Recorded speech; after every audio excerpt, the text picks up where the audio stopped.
بسم الله الرحمن الرحيم. شوفوا يا اخوان، هاي تجربة عملية. هذا نبات الفكس اللي ينزرع بالشوارع، عارفينه. حطيت للدجاج يعني ياكلونه. طبعا هي تجربة، بسوي تجربة الحين بقول لكم عليها.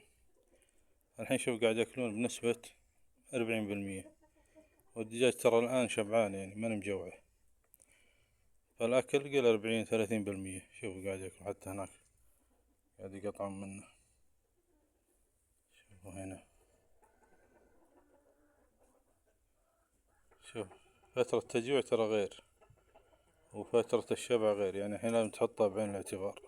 الحين أنا مشبعهم، حنا قبل المغرب بعد العصر يعني ماكلين شبعانات، فما هم مضطرين يعني ياكلون إذا ما كانوا يحبونه.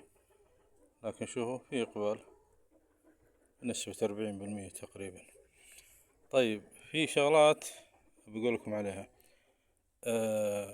النباتات بشكل عام، برية، شجر،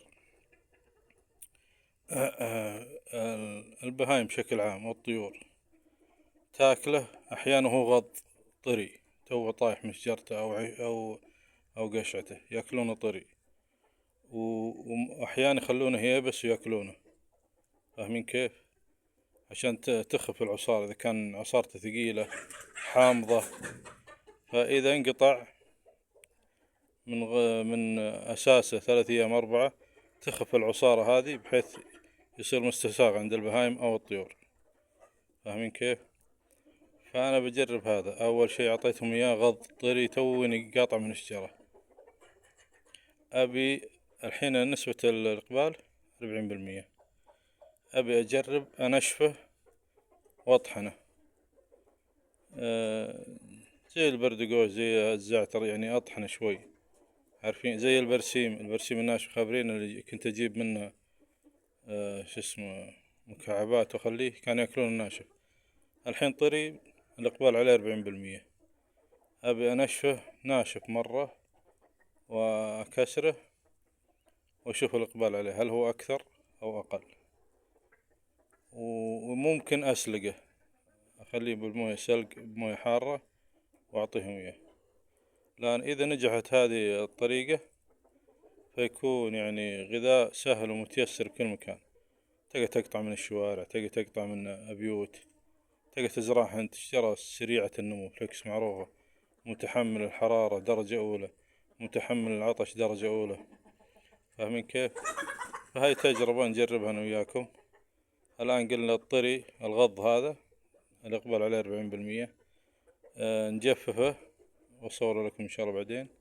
نجففه ونطحنه ونقطله ونشوف الإقبال عليه كم، وممكن أسلقه بالموية الحارة وأشوف الإقبال عليه كم. شوفوا الحين قاعد يقطعون منه، يعني حسبت الإقبال عليه بنسبة 40%. وحطوا بعين الاعتبار أن الدجاج شبعان، يعني لو هو جوعان راح ياكل أكثر. بس أنا أقول أعطيته هو شبعان عشان أعرف الإقبال والاستساغة، يعني هل هم مستساغ عندهم ولا يرمونه.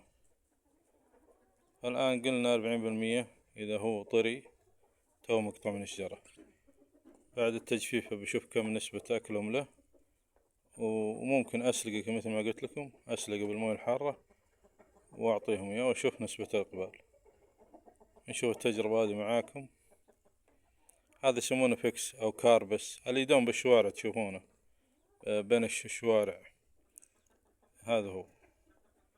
هذه شجرة قوية جدا متحملة، لكن أضرارها كثيرة من حيث إذا زرعت في جنب بيوت، لأن جذورها تضرب مرة تضرب.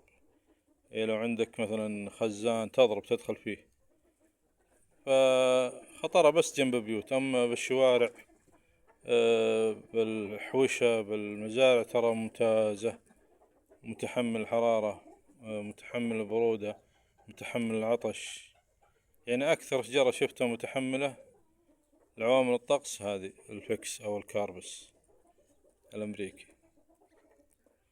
فإذا كانت تعتبر غذاء للدواجن، أنا والله شفت في ناس تأخذ الغنم، بس ما أدري هل يأكلونها ولا.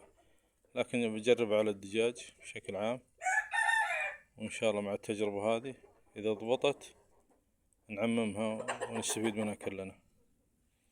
شوف إلى الآن قاعد يقطعون منه.